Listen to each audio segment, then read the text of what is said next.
Jika ada nilai yang disebutkan dalam Injil, kemungkinan itu ada, kenapa tidak? Itu mungkin memang firman Tuhan dalam Injil. Tapi, bagaimana dengan kesalahan ilmiah? Dan bagian yang tidak ilmiah, dapatkah Anda mengkaitkan ini dengan Tuhan? Saya ingin tegaskan lagi, bagi saudara-saudara saya yang Kristen, tujuan presentasi saya mengenai Injil dan ilmu pengetahuan ini tidak untuk melukai perasaan orang Kristen manapun. Jika selama presentasi saya menyinggung perasaan Anda, saya minta maaf. Tujuannya hanya untuk menekankan, kalau wahyu Tuhan tidak mungkin mengandung kesalahan ilmiah. Yesus berkata, carilah kebenaran, sebab kebenaran akan membebaskanmu. Kita punya kitab perjanjian lama dan kitab perjanjian baru, dan saat ini kita harus menjalankan kitab perjanjian terakhir, yaitu Quran yang agung. Sejauh yang dipikirkan oleh Dr. William Campbell, saya dapat lebih liberal dengannya, karena beliau telah menulis buku Quran dan Injil dari sudut pandang sejarah dan ilmu pengetahuan. Dia telah menyampaikan presentasinya dan juga dia seorang dokter medis. Saya harus bersikap formal dengannya. Sejauh yang dipikirkan saudara-saudara Kristen yang lain, saya mohon maaf jika saya melukai perasaannya. Mari kita menganalisa apa yang dikatakan Injil tentang ilmu pengetahuan modern.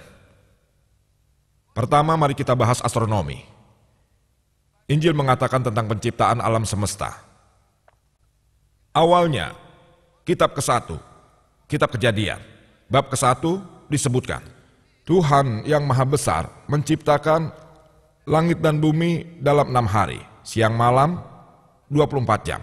Sementara itu, menurut para ilmuwan, alam semesta ini tidak dapat diciptakan begitu saja dalam waktu 6 hari 24 jam. Quran juga mengatakan tentang 6 ayam.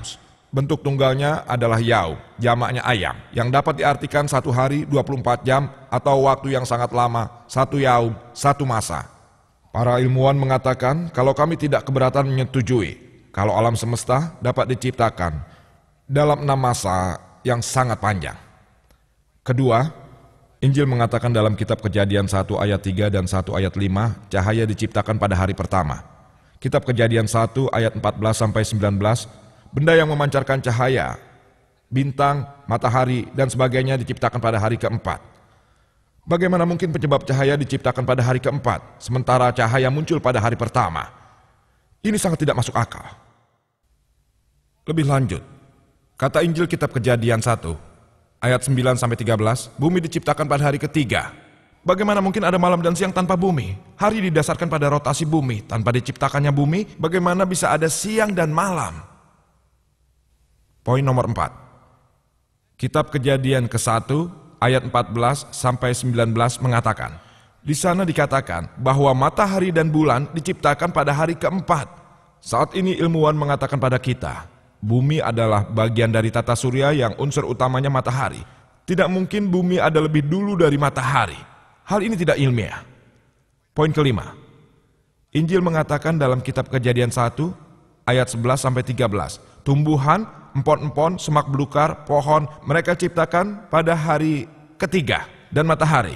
Kitab Kejadian 1 ayat 14-19 diciptakan pada hari keempat. Bagaimana mungkin tumbuhan bisa hidup tanpa cahaya matahari? Tidak benar kan? Poin nomor 6. Injil mengatakan dalam kitab Kejadian 1 ayat 16, Tuhan menciptakan 2 cahaya besar. Matahari yang mengatur siang, dan sinar yang kurang terang yaitu bulan yang mengatur malam. Terjemahannya yang tepat jika Anda mencermati teks Yahudi, lampulah. Lampu mempunyai cahaya sendiri. Dan jika Anda mencermati kedua ayat ini, kitab Kejadian 1 ayat 16-17, ayat 17 mengatakan, dan Tuhan yang Maha Besar meletakkan mereka di cakrawala untuk menerangi bumi. Untuk menerangi bumi. Ini menunjukkan bahwa matahari dan bulan mempunyai cahaya sendiri yang berlawanan dengan pengetahuan ilmiah yang kita pelajari sekarang ini. Ada juga beberapa orang yang bergabung dan mengatakan kalau 6 hari yang dimaksud dalam Injil sebenarnya mengacu pada zaman, masa dalam Al-Quran, bukannya 6 hari 24 jam. Hal ini tidak logis jika Anda membaca Injil malam, pagi, jelas yang dimaksud 24 jam. Bahkan jika kita menggunakan pendekatan yang sama, tidak masalah. Saya setuju dengan pendapat Anda yang tidak masuk akal. Namun hal ini hanya memecahkan masalah kesalahan ke-1, yaitu penciptaan 6 hari, dan kedua, yaitu penciptaan cahaya pada hari ke-1 dan bumi pada hari ke-3. Lalu 4 lainnya belum dapat dipecahkan. Lebih lanjut dikatakan, jika periode 24 jam, mengapa tanaman dapat tumbuh selama 24 jam tanpa sinar matahari? Saya katakan baik. Jika Anda mengatakan kalau tanaman diciptakan sebelum matahari dan dapat tumbuh selama 24 jam, saya tidak keberatan. Tapi, Anda tidak dapat mengatakan pada saat hari-hari yang dimaksudkan adalah 24 jam, juga masa yang sangat lama. Anda tidak dapat mengacu pada keduanya. Jika itu masa yang lama, Anda memecahkan poin 1 dan 3, namun 4 poin lainnya masih belum terpecahkan. Jika hari yang dimaksud adalah 24 jam, Anda hanya memecahkan poin nomor 5, yang lainnya tidak. Ini tidak ilmiah. Saya mendengar Dr. William ingin mengatakan, itu masa yang lama, dan mengatakan kalau ada 4 kesalahan ilmiah atau katakan saja yang dimaksud adalah 24 jam sehari, dan anggap saja hanya ada 5 kesalahan ilmiah dalam penciptaan alam semesta.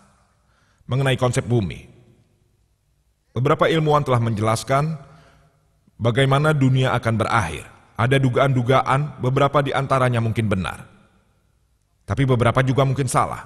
Apapun itu, apakah dunia akan musnah atau ada selamanya, keduanya tidak dapat terjadi secara bersamaan. Sangat tidak masuk akal. Namun inilah yang dikatakan dalam Injil. Disebutkan dalam Injil, dalam kitab Yahudi 1, ayat 10-11, dan kitab Zabur 102, 25-26, Tuhan Maha Besar menciptakan langit dan bumi dan keduanya akan musnah. Benar-benar kebalikan dari yang disebutkan dalam kitab Pendeta 1 ayat 4 dan kitab Zabur 78, 69, bahwa bumi akan ada untuk selamanya. Saya mempersilahkan Dr. William Campbell untuk memilih yang mana dari kedua ayat tersebut yang tidak ilmiah, yang pertama atau kedua. Salah satunya harus ilmiah, tidak bisa keduanya. Dunia tidak mungkin pada saat yang sama abadi dan musnah, dan ini sangat tidak ilmiah. Mengenai langit, Injil mengatakan dalam Ayub 26 ayat 11, pilar langit akan bergetar. Quran mengatakan dalam surat Luqman 31 ayat 10, langit tidak memiliki pilar. Tidakkah Anda lihat? Kalau langit itu tidak mempunyai pilar. Injil mengatakan, kalau langit memiliki pilar, tidak hanya langit mempunyai pilar.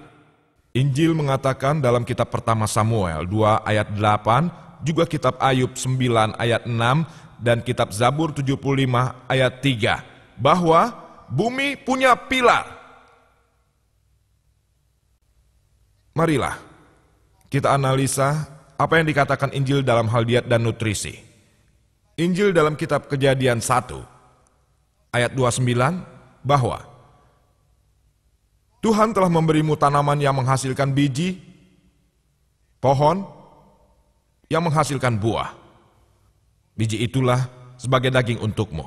Versi internasional baru mengatakan, biji menghasilkan tanaman, dan tanaman menghasilkan buah, dan yang menghasilkan biji adalah makanan untukmu semuanya. Saat ini, bahkan orang awam pun tahu kalau ada tanaman beracun seperti beri liar, strici, datura, tanaman yang mengandung alkaloid, foliander, bakapoid. Dan kalau Anda makan, kemungkinan Anda akan mati. Bagaimana mungkin pencipta alam semesta dan umat manusia tidak tahu kalau Anda makan tanaman ini, Anda akan mati? Saya harap Dr. Campbell tidak memberikan diet vegetarian pada pasien-pasiennya. Injil mempunyai tes ilmiah untuk mengidentifikasi pengikutnya yang setia. Hal ini disebutkan dalam ajaran Markus 16 ayat 17-18. Katanya, akan ada tanda-tanda bagi pengikut yang setia, diantaranya adalah dengan namaku, mereka akan dijauhkan dari setan dan mereka akan berbicara bahasa asing. Mereka akan mengambil ular, dan jika mereka meminum racun yang mematikan, mereka tidak terluka. Jika mereka meletakkan tangannya di atas orang sakit itu akan sembuh. Berikut ini adalah bukti ilmiahnya yang dalam istilah ilmiah dikenal sebagai tes penegasan untuk pengikut setia Kristen. Saya sudah berinteraksi dengan ribuan orang Kristen selama 10 tahun terakhir, termasuk para misionaris, namun saya belum menemukan satupun orang Kristen yang telah menjalani tes penegasan Injil ini. Saya belum pernah bertemu orang Kristen yang meminum racun dan tidak meninggal. Dalam istilah ilmiah, hal ini disebut tes kepalsuan. yang artinya